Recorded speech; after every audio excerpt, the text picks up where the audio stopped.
Oke, assalamualaikum warahmatullahi wabarakatuh. Selamat siang dan salam sejahtera buat semuanya. Teman-teman, kali ini ketemu lagi dengan saya, Yunanta Setiawan di live Instagram Trans Studio Mini Jember. Tema kita kali ini yaitu cara merawat mulut dan gigi di era pandemi. Tentunya saya tidak sendirian. Nanti saya akan ngobrol bersama seorang dokter gigi yang lagi ngehits dari Rumah Sakit Bakti Husada Krikilan Banyuwangi. Nah, buat teman-teman, jangan lupa setiap kita live IG pasti kita akan bagi banyak giveaway, bagi-bagi banyak hadiah dan goodie bag menarik. Yang pasti jangan lupa tanya aja langsung di komen pertanyaannya apa, nanti akan kita tanyakan ke dokternya dan nanti akan diseleksi oleh tim kita. Pertanyaan terbaik akan mendapatkan hadiah menarik dari Trans Studio Mini Jember berupa kartu bermain dan goodie bag menarik. Nah, kita akan mulai session kita nanti pukul 14.30 tepat, jadi 1 menit lagi. Tetap stay tune di Instagram Trans Studio Mini Jember ya.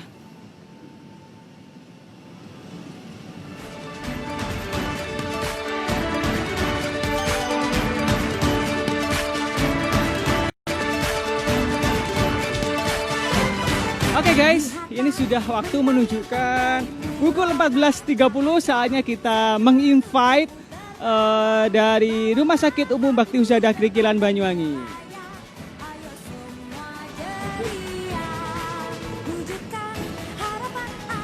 Oke, kita akan mulai coba untuk menghubungi.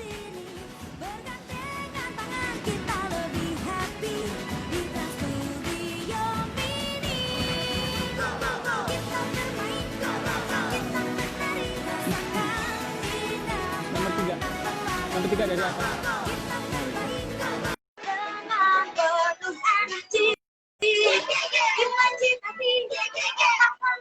Kita akan mencoba terhubung dengan Rumah Sakit Bakti Husada Krikilan. Oke, teman-teman online, kita sudah terhubung dengan Rumah Sakit Bakti Husada Krikilan Banyuwangi. Untuk kayaknya tidak asik kalau kita nggak perkenalan terlebih dahulu ya. Nah, kali ini saya akan coba panggil salah satu dokter hit di sana sebagai kepala rumah sakit, yaitu Ibu Dr. Niluh Hendrawati. Selamat siang, Dok. Selamat siang. Dan juga ada Dokter Umi. Iya, Dok. Oke, ini dokternya lagi ngehits ya, karena dokter giginya lagi hits banget nih kayak yang di Banyuwangi ini. Iya. Oke, Dokter Niluh, bisa nggak diceritakan secara singkat tentang Rumah Sakit Bakti Husada Krikilan serta yang menarik di sana ada apa sih? Bisa nggak sih, Dok? Oke, terima kasih. Rumah Sakit Bakti Husada Krikilan ini didirikan sejak tahun 1898. Jadi mungkin sebelum kita lahir ya kayaknya ya. Wah, jauh itu, Dok ya. Rumah sakit yang pertama kali di Banyuwangi, kemudian rumah sakit ini beralih ke Pemilikan dan juga menjadi Rumah Sakit Umum Bakti Husada Krikilan pada tahun 1966. Yang menarik di rumah sakit ini kita menyajikan konsep, yaitu konsep healing dan garden hospital. Jadi yang berbeda adalah konsepnya itu konsep kelab yang di sini. Jadi selain obat juga bisa beristirahat di sini. Jadi keunggulan kita juga selain fisioterapinya, juga keunggulannya adalah pengobatannya secara healing garden, yaitu menyatukan antara alam dan juga secara medisnya. Oh, keren banget ya, Dok ya. Iya. Oke, nah, tapi memang kalau di sana itu lengkap ya, Dok ya. Mulai dari semua dokter-dokter spesialisnya, apakah lengkap atau memang masih kurang beberapa dokter mungkin? Jadi kan ada beberapa mungkin pasien yang butuh spesialis apa, itu sudah lengkap semua nggak di sana, Dok? Insya Allah lengkap di sini ya. Jadi kita ada beberapa dokter spesialis dan juga beberapa rekanan yang bisa kami layani di Rumah Sakit Bakti Husada Krikilan. Salah satu program yang terbaru di Rumah Sakit Krikilan adalah yaitu program pelangi, yaitu Peduli Lansia Banyuwangi, di mana memberikan prioritas atau atensi khusus terhadap lansia-lansia di Banyuwangi. Inilah salah satu ciri khas atau salah satu cara kita untuk mengabdi untuk lansia-lansia di Banyuwangi. Oke, keren banget. Kita sekedar menginfokan dok bahwa bagi teman-teman yang online, teman-teman kita yang online dan join di session kali ini, kalau punya pertanyaan silahkan diajukan aja. Nanti ada hadiah menarik dari Trans Studio Mini Jember berupa kartu bermain dan goodie bag menarik. Dok, tema kita kali ini adalah cara merawat mulut dan gigi di masa pandemi. Ini kira-kira gimana sih dok? Karena kan banyak mungkin banyak pasien yang takut ke rumah sakit karena ada virus corona, karena pandemi juga mereka takut keluar rumah. Tetapi di sisi lain mereka juga harus menjaga atau merawat kesehatan mulut dan gigi. Ini gimana dok solusinya dok? Ya, kalau di Rumah Sakit Bakti Husada Krikilan pastinya kita menerapkan standar khusus ya. Jadi tidak perlu takut karena di rumah sakit kami mulai dari screening, kemudian petugas kami juga melakukan menggunakan APD dan juga mempunyai perhatian yang khusus untuk atensi atau perhatian khusus terhadap proteksi untuk COVID-19 ini. Dan di sini untuk kita sharing bersama dalam hal ini session kita pada saat ini dengan Trans Studio Mini Jember dan juga Rumah Sakit Bakti Husada Krikilan, kita mencoba untuk berbagi ilmu bagaimana sih merawat kesehatan gigi dan mulut di masa pandemi. Terkadang orang menyepelekan, oh iya ketika pandemi kita berhenti sebentar untuk merawat kesehatan gigi dan mulut. Dan di sini ada Dokter Gigi Mimit Ariwibowo yang ahlinya ini spesialis gigi. Oke, halo Dokter Mimit. Oke, Mas. Udah ditunggu-tunggu ini sama beberapa netizen ini kayaknya. Dok, bisa dibantu nggak dok? Seberapa penting sih kita itu merawat mulut dan gigi kita gitu dok? Ya, kalau ditanya seberapa penting, jawabannya pasti saya akan menjawab itu sangat penting banget, Mas. Gitu. Jadi kelihatannya aja kayak beberapa dari kita dan mungkin secara umum banyak yang menyepelekan kesehatan gigi dan mulut ya. Betul, Karena betul. Ya, karena rata-rata yang datang ke dokter gigi itu kalau sudah ada keluhan baru datang. Nah, jadi kesadaran kita untuk menjaganya itu antisipasi lebih awal itu masih sangat kurang. Jadi kalau ada pertanyaan apakah kesehatan gigi dan mulut untuk menjaganya sangat penting sekali.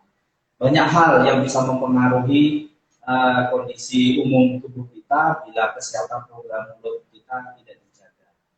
Seperti itu, Mas. Betul. Kalau kita untuk ke dokter gigi itu ada batas waktu nggak dokter Mimit? Jadi berapa bulan sekali, berapa tahun sekali gitu untuk periksa gigi?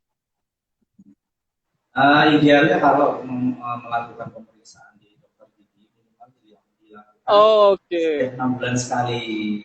Setiap 6 bulan sekali, berarti setahun 2 kali ya Mas. Ya, tapi tidak menutup kemungkinan kadang-kadang misalnya ada keluhan sebelum dari 6 bulan ya, masa kita harus nunggu 6 bulan ya, otomatis. Iya betul. Periksakan ke dokter gigi terdekat, nggak usah nunggu 6 bulan. Kelamaan ya dok ya? Kelamaan. Tapi memang dok, kadang-kadang itu jujur kalau kita, saya sendiri pun jarang banget ke dokter gigi dok. Kenapa ya? Karena itu ada perasaan jujur ada perasaan takut sebenarnya saya ke dokter gigi itu. Kenapa? Yang pasti gigi saya nggak bagus. Yang kedua, saya takut disuntik gitu loh dok. Jadi kadang tuh kayak sebenarnya tuh iya karena takut jadi malas gitu loh. Jadi jadi gigi itu makin lama malah makin berantakan. Itu sebenarnya juga nggak boleh ya dok ya? Ya jangan, semestinya nggak boleh seperti itu. Ketakutan itu manusiawi ya Mas. Ketakutan itu manusiawi karena kita memang harus butuh dan memang dianjurkan untuk melakukan pemeriksaan gigi minimal 6 bulan sekali. Ya mau nggak mau, suka nggak suka, sebaiknya dilakukan pemeriksaan. Mungkin juga tambahannya Mas, mungkin boleh ketakutan di kita. Saya termasuk saya juga dulu waktu sebelum sekolah kedokteran gigi. Zaman kecil saya takut ke dokter gigi karena apa? Karena lihat alatnya. Seperti gitu dok ya. Yang terpampang nyata di depan muka kita itu alat dokter gigi seperti itu. Tapi ya kalau misalnya kita punya dokter gigi langganan atau gimana gitu ya di tempat-tempat tertentu, pasti si dokter itu akan memberikan edukasi-edukasi yang membuat nyaman pasiennya. Jadi ketakutan, kecemasan yang tidak beralasan itu bisa dihilangkan. Oke, jadi sebenarnya juga sosialisasi juga penting yang Dokter Mimit ya. Mungkin dari lingkungan keluarga, lingkungan sekolah, ataupun lingkungan yang lain, bahwa jangan pernah takut untuk ke dokter gigi, karena memang mau nggak mau namanya gigi itu kan dalam artian indera yang menurut saya penting ya dok ya, mulut ini. Karena kan kita ngobrol sama orang, betul. Kita ketemu sama orang setiap hari. Kalau bau mulut kan nggak enak juga ya dok ya. Betul sekali. Oke dok, jadi kita ada titipan pertanyaan dari netizen kita nih dok. Jadi udah banyak banget yang nge-DM kita. Karena setiap pertanyaan itu akan mendapatkan hadiah dari kita. Jadi pertanyaan yang menarik itu akan mendapatkan hadiah kartu bermain di Trans Studio Mini Jember dan juga bingkisan menarik. Jadi buat teman-teman yang online sekarang, kalau mau tanya silakan di komen aja. Nah, pertanyaan pertama dari Yuda, dok. Dok mau tahu cara mudah merapikan gigi gingsul dan apakah harus dicabut? Nah, ini gimana dok? Gigi gingsul itu gigi yang tumbuh tidak pada tempatnya. Ya, yang seharusnya untuk pertumbuhan gigi yang normal itu gigi tumbuh sesuai dengan lengkung rahang yang benar. Cuma beberapa orang biasanya kadang volume giginya itu besar, sedangkan rahangnya itu kecil. Jadi tumbuhnya dia tidak pada tempatnya, yang dinamakan dengan gigi gingsul itu. Pertanyaannya tadi, apakah dicabut? Nah, kalau saya menjawab, tidak perlu dicabut. Dan jangan dicabut. Oh, kenapa dok? Gigi gingsul itu sebaiknya jangan dicabut. Terus kemudian kalau ada pertanyaan lagi, perawatan yang pas gigi gingsul bisa dilakukan perawatan bracket atau yang kita kenal dengan perawatan bezel. Oke, bezel. Perawatan yang pas untuk gigi gingsul adalah perawatan bezel. Nah, untuk perawatan bezelnya nanti dokter gigi yang akan merawat itu yang akan menilai apakah gigi kita itu ada yang dicabut atau tidak. Seperti itu. Padahal sebenarnya gigi gingsul untuk tahun 2020 itu ngetren banget loh dok. Di Korea itu semua udah pada gingsul semua. Kalau nggak gingsul itu nggak bagus ya. Iya, saya juga gingsul sih dok sebenarnya. Jadi ini mewakili pertanyaan saya juga nih dok. Dok, ini juga ada pertanyaan nih.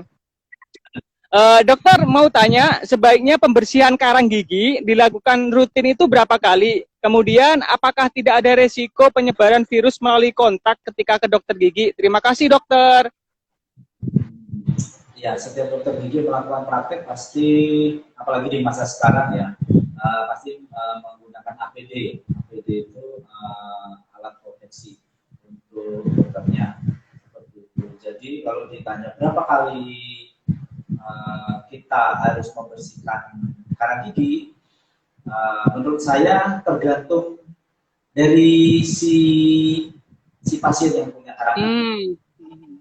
Kalau kita datang ke dokter gigi untuk membersihkan karang gigi, itu pasti si dokter akan memberikan informasi tentang Mbak, ini karang giginya harus dibersihkan 2 bulan lagi ya. Kemungkinan banyak atau masnya karang giginya cepat tumbuh deh. Jadi kayaknya harus sering-sering rajin kontrol gigi untuk mengecek. Oh gitu memang. Seperti tadi untuk pemeriksaan minimal 6 bulan sekali. Kita bisa lakukan pemeriksaan karang gigi minimal 6 bulan sekali. Cuma kan ya apa ya harus nunggu 6 bulan kan enggak. Ya. Jadi disesuaikan. Oke. Jadi nggak harus setiap bulan ya dok, karang gigi itu dibersihkan dok ya? Betul, tidak harus setiap bulan, harus nunggu 6 bulan. Oke. Karena memang kadang-kadang saya sendiri juga ada sih dok, karang gigi kadang-kadang itu kurang pede kalau ngomong sama orang karena ada karang giginya itu. Nah itu pengen banget sih bersihinnya, itu kadang-kadang juga takut ya ke rumah sakit karena kan musim corona juga gitu kan dok. Tapi kalau tahu gini memang mau nggak mau harus saya bersihkan. Dok, ada pertanyaan lagi, Dok. Dari Fitri. Dok, tanya bagaimana cara menghentikan atau menghilangkan kebiasaan gigi mengkerat saat tidur malam. Kiat-kiat agar hal tersebut tidak terulang kembali. Bagaimana ya, Dok? Terima kasih, dokter. Gimana, Dok? Ya. Jadi kayak dia itu kebiasaan mengkerat gigi itu gimana sih, Dok? Gini-gini gitu ya? Bunyi-bunyi gitu ya? Nah, biasanya kalau pasien seperti itu dipengaruhi kadang-kadang itu dipengaruhi oleh kelelahan. Atau misalnya si pasien itu bekerja keras, mungkin ada ya, bahasa saya itu mengartikan ya, tekanan pekerjaan atau gimana ya, stres itu bisa membuat kita tidur. Jadi itu kebiasaan buruk yang dipengaruhi dengan psikis si pasien itu. Dan yang kebanyakan tahu kalau si pasien itu mengerot adalah orang-orang di sekitarnya. Orang-orang yang tidur bersama dia misalnya. Kok kamu ngerot-ngerot? Penyelesaian untuk masalah seperti itu biasanya kembali ke kita ya Mas, kembali ke kita ya Mbak. Betul. Jalani hidup sehat saja, menjalani sesuatu dengan bersyukur misalnya. Karena yang dipengaruhi kebiasaan buruk itu pada umumnya psikis kita. Oke.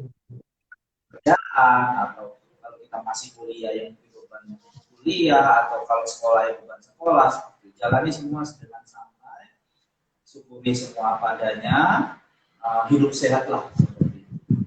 Saya percaya kalau seperti itu dilakukan dengan baik, kebiasaan kita akan berkurang. Kalau misalnya kebiasaan itu tidak berkurang sama sekali, bisa dikonsultasikan dengan dokter gigi dekat ya Mbak Fitri. Tanyakan apa yang dilakukan dengan kebiasaan tidak baik yang saya miliki. Itu kebiasaan tidak baik yang harus dilihat.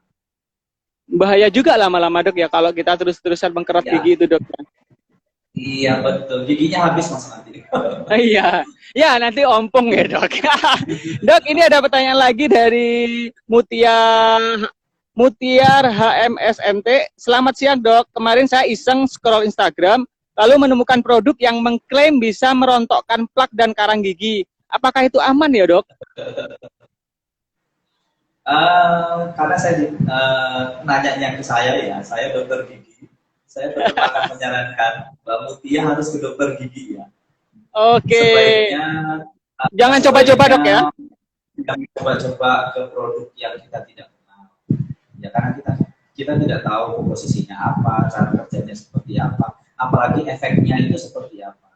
Jadi sebaiknya konsultasikan segala sesuatunya ke profesional yang membidangi hal itu. Karena memang kalau kita lihat Instagram itu, bahkan di Instagram kita sendiri itu sering banget Dok, iklan-iklan lewat itu memang nggak jauh-jauh dari cara mudah 3 hari plak gigi harus bisa hilang, terus dalam berapa hari dengan produk itu gigi menjadi putih. Itu sebenarnya juga agak ngeri juga Dok ya. Ya, karena mending langsung ke dokter ya Dok ya. Betul, karena mungkin dengan diharapkan dengan datang ke dokter ada informasi-informasi yang tidak diberitahukan di Instagram itu. Terus juga kita nggak tahu ya siapa yang menjual produk itu di Instagram, apakah betul dokter gigi misalnya atau orang umum, kita nggak tahu. Jadi sebaiknya konsultasikan dulu.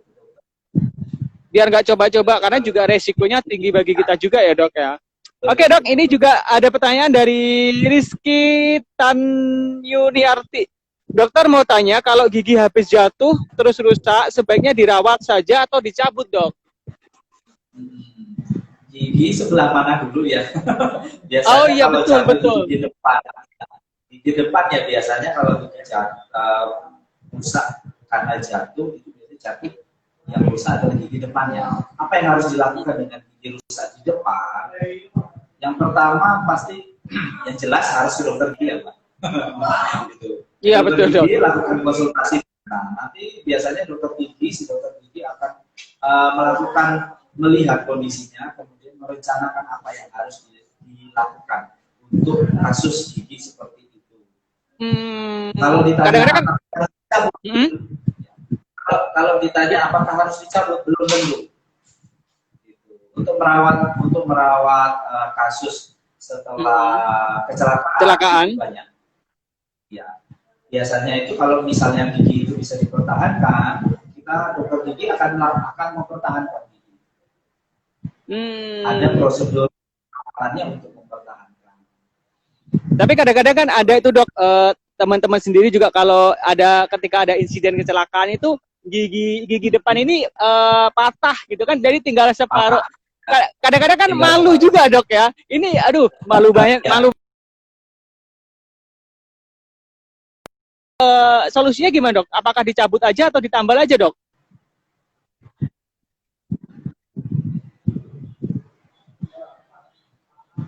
Ya, kalau kasus seperti itu untuk gigi yang patah, untuk mahkota yang patah, kita lihat dulu biasanya mas. Jadi si dokter gigi kalau misalnya ada kasus seperti itu, ke dokter gigi akan melihat sisa patah giginya itu seberapa.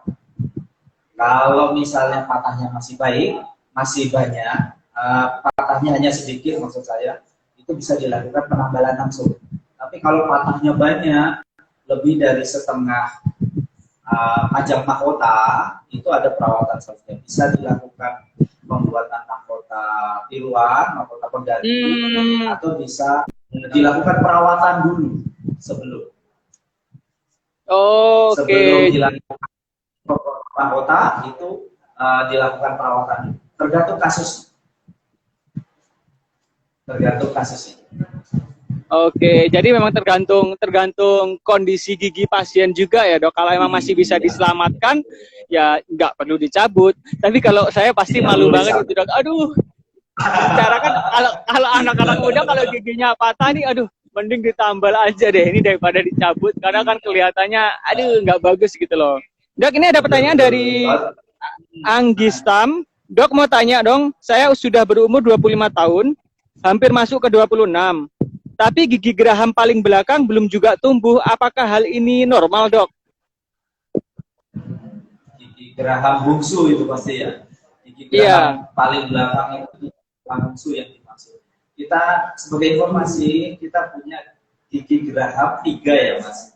Jadi dari gigi kita yang kita sebagai informasi, kita manusia itu sejatinya punya geraham 3. Cuma geraham ketiga ini atau dikenal dengan geraham bungsu, kadang-kadang keluar, kadang-kadang enggak. Nah, buat kita yang giginya belum keluar, bersyukurlah dia belum keluar. Karena kalau dia keluar, kadang-kadang keluarnya macam-macam kalau gigi itu keluar. Kalau gigi itu keluarnya itu baik, sempurna, itu baik, bagus buat kita. Manfaat buat kita. Tapi kalau tumbuhnya tidak sempurna, tumbuhnya miring, apalagi bisa menimbulkan keluhan yang macam-macam, ya itu tidak nyaman sekali. Pasti akan tidak nyaman. Berarti nggak perlu khawatir juga ya dok ya, kalau misalnya ada gigi geraham yang belum tumbuh, nggak perlu khawatir ya dok ya? Tidak perlu. Yang dikhawatirkan kalau dia tumbuh, tapi tidak tumbuh sempurna. Nah, itu. Kalau menurut saya sih nggak apa-apa nggak tumbuh yang geraham, yang penting gigi depan tumbuh aja ya. Takutnya gigi depan nggak tumbuh deh dok. Oke. Mata ya, Mas. Iya betul. Dok, ini ada pertanyaan dari Intan DRS WRI. Dok mau tanya nih, suami saya kan suka banget merokok. Untuk menjaga gigi tetap sehat bagaimana ya?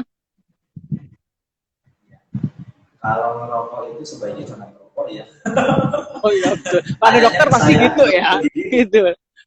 Salah dok. Salah tanyanya ke dokter nih. Kalau tanyanya ke saya itu, saya jawabannya sebaiknya jangan merokok ya. Suaminya diminta kalau bisa jangan merokok, karena dengan merokok itu pasti sisa-sisa residu dari rokok pasti akan lengket di permukaan gigi. Ngeplak gitu dok ya? Yes, betul. Jadi kalau ada yang lengket di permukaan gigi, dia akan merubah warna gigi nantinya. Merubah dalam arti karena ketempelan. Jadi yang harusnya giginya warna putih bagus, putih bersih, dia akan kecoklatan, kekuningan, kecoklatan, dan itu estetisnya jelek sekali. Oh, apa itu juga gimana dok? Ya, apa yang harus dilakukan dengan seperti itu? Kalau misalnya si suami mbaknya tadi itu tidak bisa menghilangkan rokok dan punya masalah di perubahan warna karena rokoknya, kontrolkan ke dokter gigi, kita akan lakukan perawatan di sana. Jadi ya kadang-kadang anak-anak zaman sekarang itu nggak bisa terpisahkan dari rokok dan kopi ya dok ya. Jujur itu pasti anak-anak sekarang itu seperti itu. Dan itu, nah kadang-kadang mereka juga bingung merawat gigi itu kalau punya kebiasaan merokok dan ngopi itu benar-benar bisa ngeplak di gigi banget ya dok ya. Iya, pasti mas, pasti. Kalau ada rokok pasti temennya kopi. Oke. Karena memang susah juga sih kalau memang udah kebiasaan. Tapi mending nggak usah ngerokok ya dok ya. Stop smoking, gaya hidup sehat itu lebih penting. Yes, betul, ya. Tuh. Dok, ini ada pertanyaan lagi dok dari netizen di belakang sana. Jadi dia tanya gini dok. Dok, mulut saya bau, padahal sering gosok gigi dan nggak ada gigi yang berlubang. Itu kenapa ya dok? Banyak hal yang bisa dilihat dari kasus seperti itu. Biasanya kita tadi di depan cerita tentang karang gigi ya mas. Betul. Penyebab bau mulut adalah salah satunya adalah karang gigi. Jadi ada hubungannya ya? Betul. Jadi karang gigi itu kan layaknya seperti karang, cuma yang ada posisinya ada di gigi. Permukaan karang gigi itu kasar. Jadi dengan permukaan karang gigi yang kasar, otomatis gampang atau menjadi tempat perlekatan sisa makanan, ludah kita, minuman kita, itu numpuknya di situ. Termasuk bakteri-bakteri yang ada di dalam rongga mulut bisa numpuk di situ. Nah, proses itu akan berlangsung dengan bercampur sudah di dalam situ. Ada bakteri, ada sisa makanan, itu akan mempengaruhi suasana di rongga mulut kita. Itulah bau mulut. Seperti itu. Jadi berarti ada karang gigi. Ya. Jadi penyebabnya ada karang gigi, ada juga disebabkan karena gigi berlubang. Yang banyak ngomongnya pertanyaannya giginya tidak ada yang berlubang. Coba dilihat, saya punya karang gigi apa enggak? Terus yang kedua yang bisa dilihat adalah permukaan lidah. Jadi permukaan lidah kita itu bersih apa enggak? Nah, indikatornya bagaimana? Kalau kita tahu lidah kita itu bersih apa enggak dok? Coba dilihat kalau ada warna putih yang tebal di permukaan lidah kita, lidah kita kotor. Nah, permukaan lidah yang kotor itu mempengaruhi bau mulut, bisa menimbulkan bau mulut. Jadi sebenarnya banyak faktor ya dok ya untuk bisa menyebabkan bau mulut ya. Karena setahu saya itu kalau gigi berlubang pasti bau mulutnya dok ya. Pasti. Kalau gigi berlubang pasti mas. Mungkin perokok juga iya. Perokok mungkin juga akan bau mulut juga ya dok ya. Betul. Karena asap rokok yang panas itu bisa Dok, ini ada yang tanya. Oke. Ada yang tanya tentang scaling. Scaling itu apa ya dok ya? Terus masih menerima scaling nggak? Iya, scaling itu pembersihan karang gigi mas. Oh, istilah bahasa medisnya scaling ya dok ya? Scaling itu kalau tindakan perawatannya adalah scaling, sedangkan alat yang digunakan adalah scaler, seperti itu. Jadi perawatan membersihkan karang gigi itu dikenal dengan scaling. Ya. Oke dok, ini ada yang tanya lagi nih, wah ini dokternya kayaknya ngehit banget nih, jadi banyak banget nih pertanyaan-pertanyaan dari, karena memang permasalahan gigi dan mulut itu nggak ada habisnya ya dok ya, kalau dibahas itu nggak ada habisnya. Betul. Nggak ada habisnya. Ini ada yang mau tanya dok, dok saya itu sering berdarah gusinya saat menggosok gigi, itu kenapa ya dok? Kekerasan mungkin ya dok ya? Bisa. Teknik sikat gigi yang kurang benar itu bisa mempengaruhi. Seharusnya kan kalau menyikat gigi itu tidak perlu dengan tekanan sebenarnya. Oh, oke.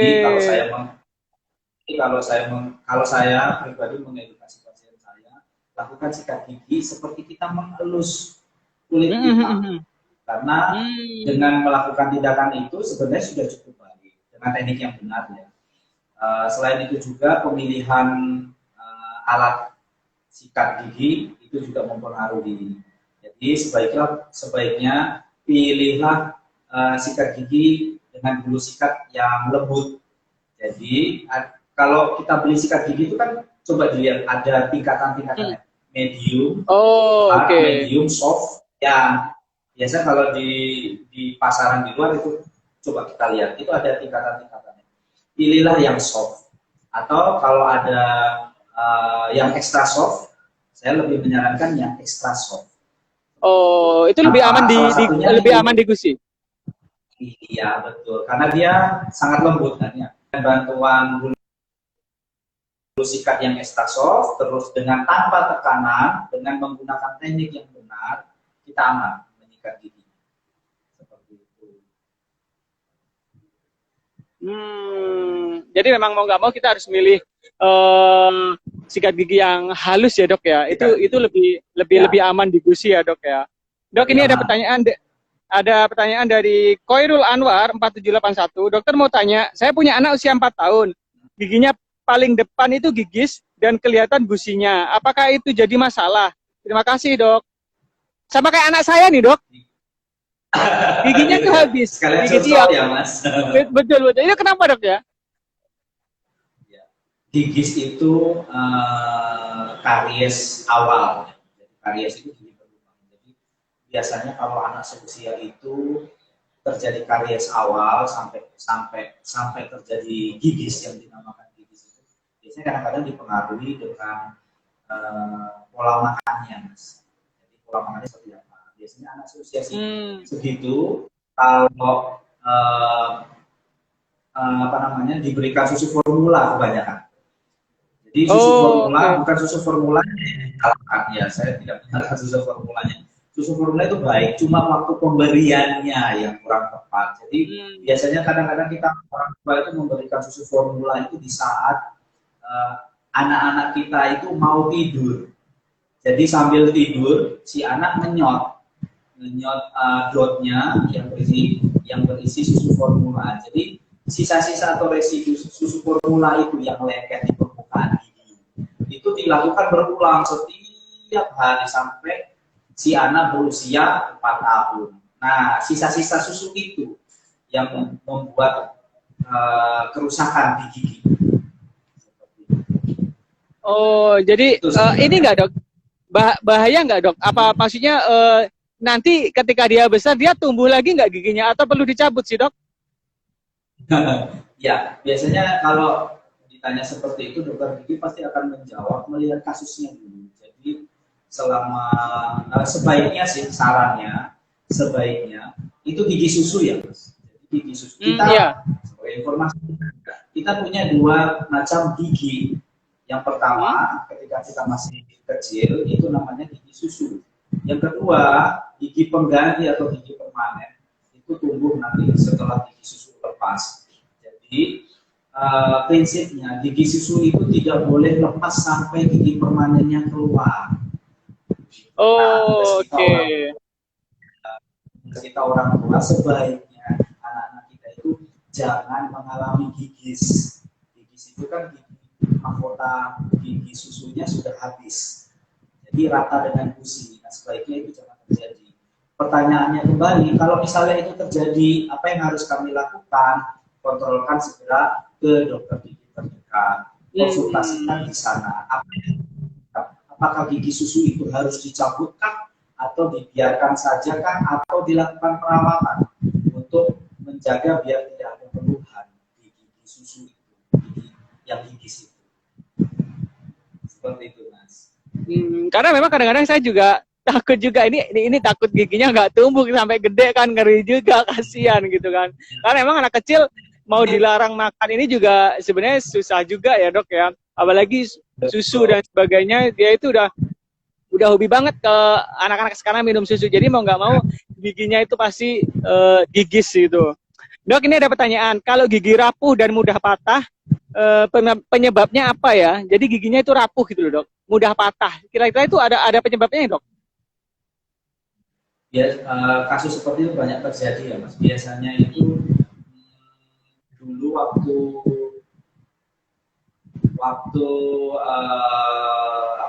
ya, pembentukan giginya biasanya itu suplai nutrisi yang berkaitan dengan tumbuh kembang gigi di dalam gusi itu sangat kurang. Kebanyakan seperti itu. Dulu kalau kita mau flashback ke belakang, si ibu kita dulu memberikan kita makanan seperti apa yang bergizi buat kita, karena itu berpengaruh untuk kembang gigi yang kita punya. Yang kedua, ketika setelah tumbuh gigi full, ketika kita dewasa, makanan yang kita makan bisa apakah banyak mengandung vitamin yang dibutuhkan untuk gigi kita apa tidak, atau hanya sekedar enak-enakan aja, saya pokoknya makan apa aja dok yang menurut saya enak. Jadi pengeroposan gigi itu dipengaruhi dari gizi ya. Kalau kita sudah dewasa dipengaruhi dari pola makan kita juga banyak. Ada nggak sih dok kayak apa sih makanan atau makanan-makanan atau khusus yang bisa menguatkan gigi itu, ada nggak dok? Sayuran atau buah jenis apa ya dok? Makanan yang mengandung kalsium tinggi ya mas, keju, susu.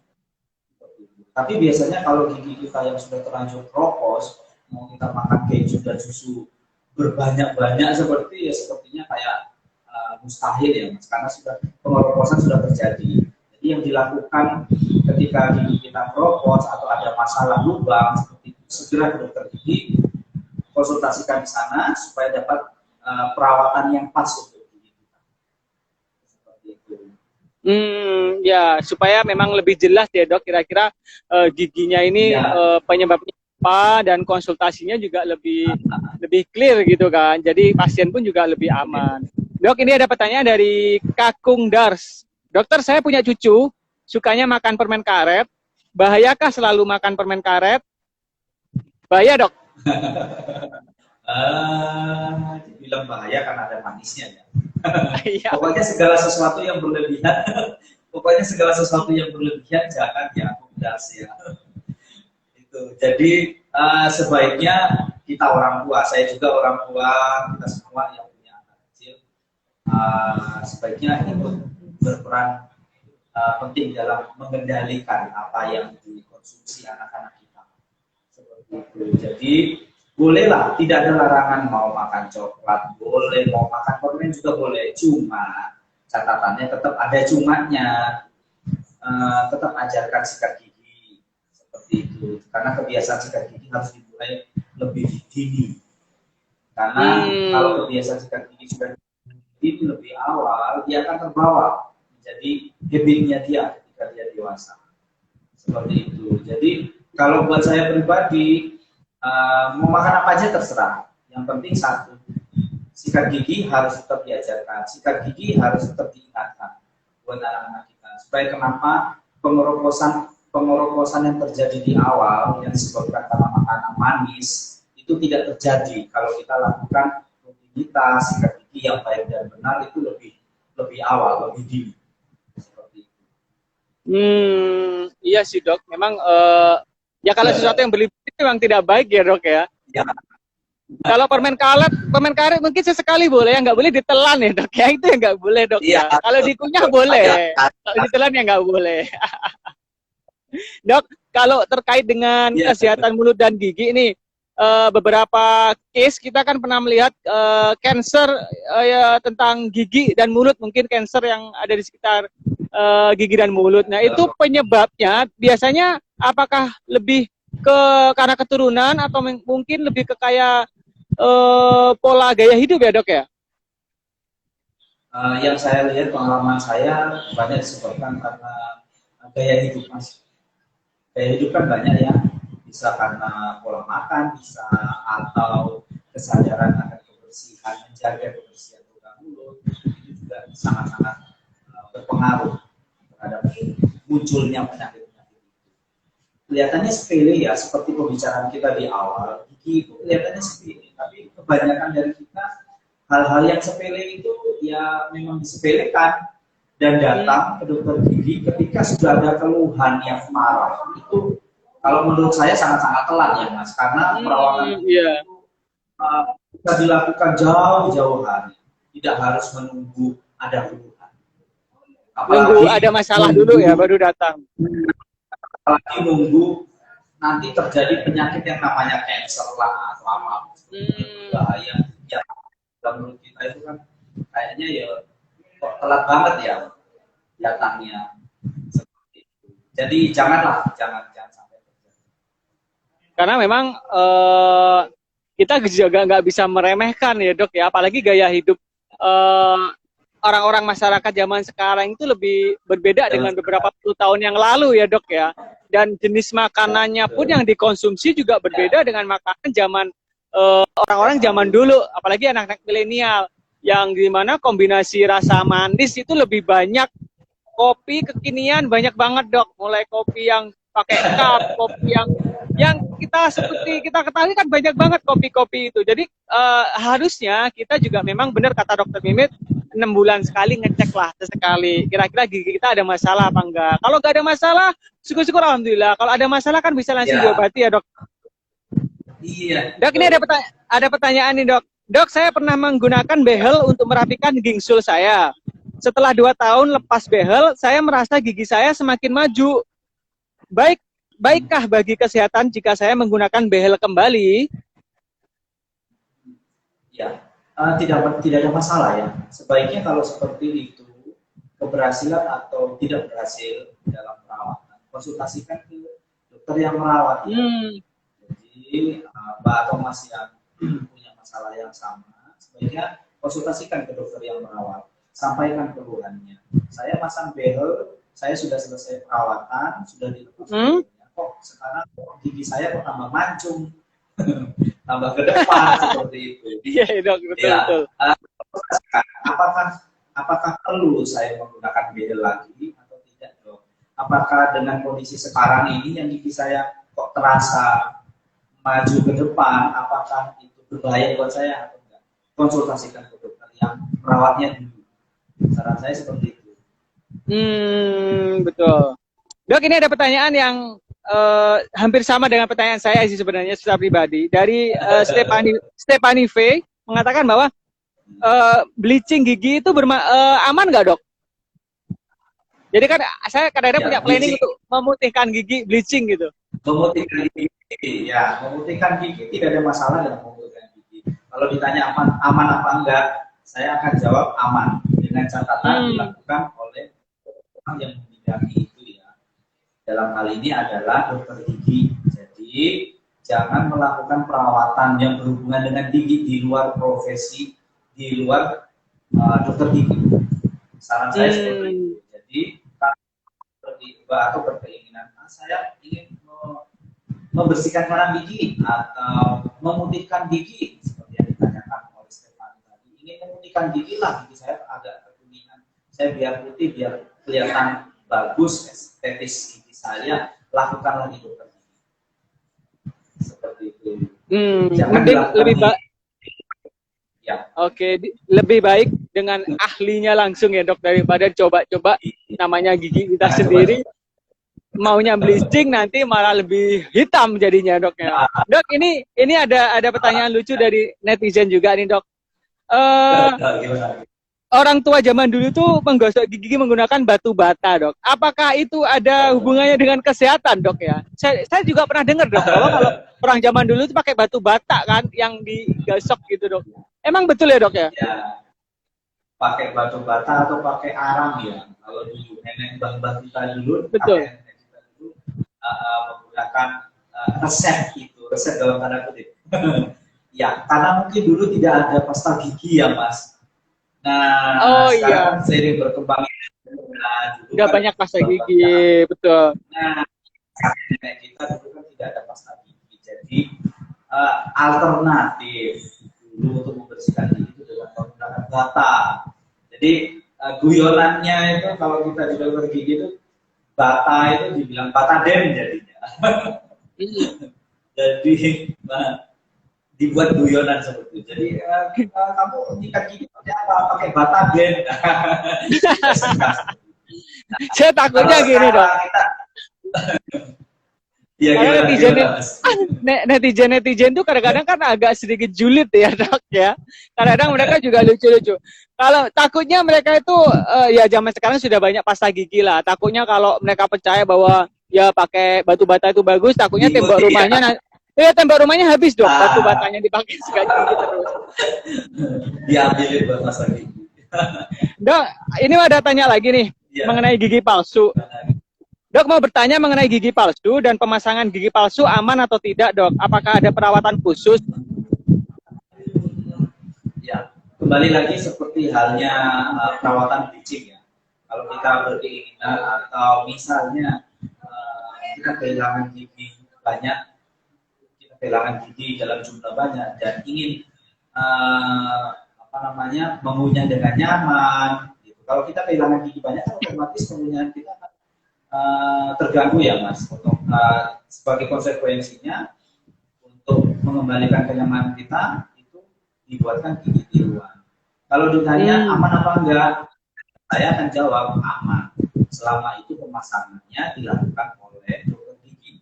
Dokter. Jadi, kembali lagi seperti tadi ya, ke dokter gigi ke dokter gigi langganan kita, siapapun dokter giginya, monggo silakan ke sana, konsultasikan ke sana, nanti si dokter pasti akan menjelaskan karena pembuatan gigi tiruan itu banyak jenisnya. Oke. Nah, untuk mendapatkan gigi tiruan yang pas dengan kasus kita, itu kita harus konsultasikan sama dokter gigi yang akan melakukan. Seperti itu, Mas. Tapi kadang-kadang di pinggir jalan tuh banyak banget dok tukang gigi gitu. Itu aman nggak dok? Banyak banget saya lewat karena tukang gigi. Iya, itu profesi di luar dokter gigi ya mas. Karena nanyanya ke saya akan jawab, monggo silakan datangin ke dokter gigi. Duh, bagi netizen jadi jangan coba-coba kalau memang nggak ahlinya. Lebih baik datang aja ke dokter gigi karena memang sekarang juga semua sudah sesuai protokol ya dok tentunya dok ya.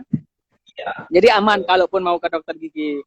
Dok, mengapa sebagian besar dokter gigi menolak pasien dengan tekanan darah tinggi yang ingin melakukan cabut gigi? Emang betul ya dok ya? Ya, untuk pencabutan biasanya kita akan lakukan pemeriksaan pendahulu. Biasanya seperti itu. Salah satunya adalah mengukur tanda-tanda vital. Tanda vital itu salah satunya adalah tekanan darah. Jadi dalam prosedur pencabutan gigi itu sebaiknya dilakukan pencabutan dengan tekanan darah yang normal. Normal berapa? Normal biasanya kalau kita untuk orang Indonesia itu pada umumnya 120 per 80 mm Hg seperti itu. Jadi kalau ada pertanyaan lagi, saya di atas itu dong, boleh apa enggak? Monggo konsultasikan ke dokter gigi Anda. Kembali lagi ya dokter. Iya, saya aman enggak dengan tekanan darah tinggi, misalnya saya punya tekanan darah tinggi 150 per 100, apakah boleh saya cabut gigi? Padahal saya ingin cabut gigi loh dok. Tanyakan ke dokter gigi Anda, apakah kriteria itu aman dilakukan pencabutan? Kalau ya, mending ke saya, ya pencabutan dilakukan dengan tekanan darah yang normal. Normalnya batasannya kurang lebih 120 atau 130, bawahnya itu 80 sampai 90. Oke, jadi lebih baik konsultasi dengan dokter gigi. Ya, buat netizen jangan coba-coba mencabut giginya sendiri nih. Takutnya kadang-kadang kan dikasih tali dong giginya, dijepitin di pintu, ditarik pintu, gitu kan, copot semua. Nggak satu copot tapi semua copot ya dok ya. Kadang-kadang netizen tuh lucu-lucu. Dok, ini ada pertanyaan lagi dok. Aduh, banyak banget nih dokter pertanyaan. Cuma mungkin hampir sama dok. Selamat siang dokter, gigi bungsu saya menyiksa banget. Sering kena gigit di pipi dalam. Harus bagaimana perawatannya dok? Gigi bungsu seperti yang kita ceritakan tadi, kalau menyimak dari awal perjalanan kita punya 3 gigi geraham, gigi bungsu yang sering bermasalah. Gigi bungsu itu gigi geraham nomor 3. Nah, kasus si mbaknya tadi yang bertanya gigi bungsunya mungkin itu tumbuhnya miring ya, jadinya sering kegigit pipinya. Ya, jadi apa yang harus dilakukan dengan kondisi seperti itu? Banyak hal sebenarnya, bukan banyak hal. Ada satu atau dua perawatan yang bisa dilakukan, tapi perawatan itu dilakukan oleh dokter gigi, bukan kita pribadi. Kita pribadi sebagai si pasien itu hanya menjaga kebersihan lubang mulut kita saja yang bisa kita lakukan. Kalau ada pertanyaan lagi, loh saya sudah gigi tiap hari, dok, tiap saat, lubang mulut saya bersih, gigi saya bersih semua, tapi kok sering kegigit, sering nyeri di belakang gigi bungsu itu. Lakukan konsultasi, segera periksakan ke dokter gigi terdekat supaya bisa direncanakan perawatan yang akan diberikan gigi itu. Karena perawatan biasanya untuk kasus-kasus tertentu.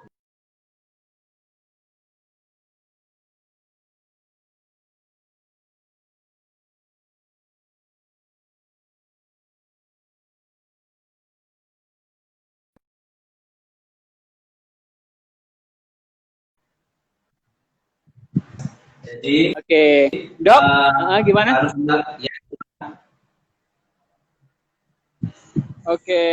Tapi memang nggak mau lebih baik konsultasi langsung ke dokter gigi daripada kita betul dokter gigi manapun, tapi lebih bagus kalau ke dokter mimit ya dok ya. Kalau ke saya tunggu. Dok, seru banget perbincangan kita dengan dokter Mimit. Dok, sebelumnya di live IG kita selalu ada closing question, dok. Kira-kira questionnya adalah pesan dokter Mimit untuk generasi milenial tentang gigi dan mulut apa, dok?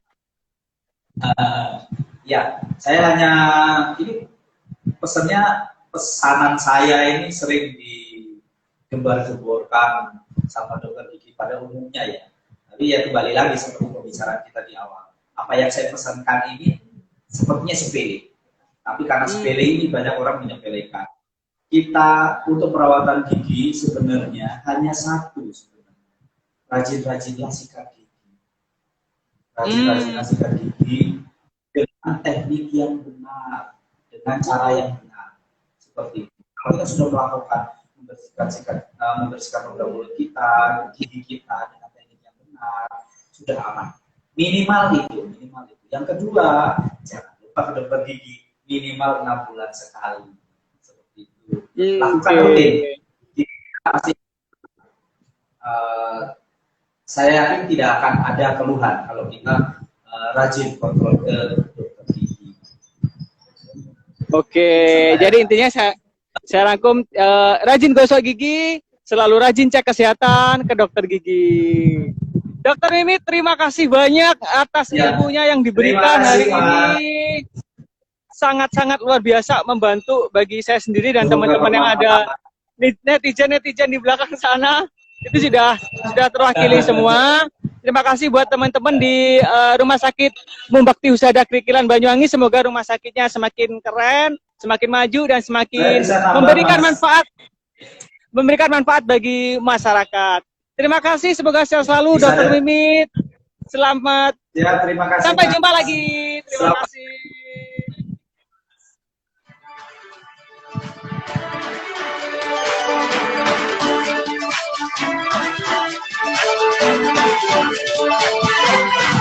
Lihatlah mentari pemberi murona cahaya.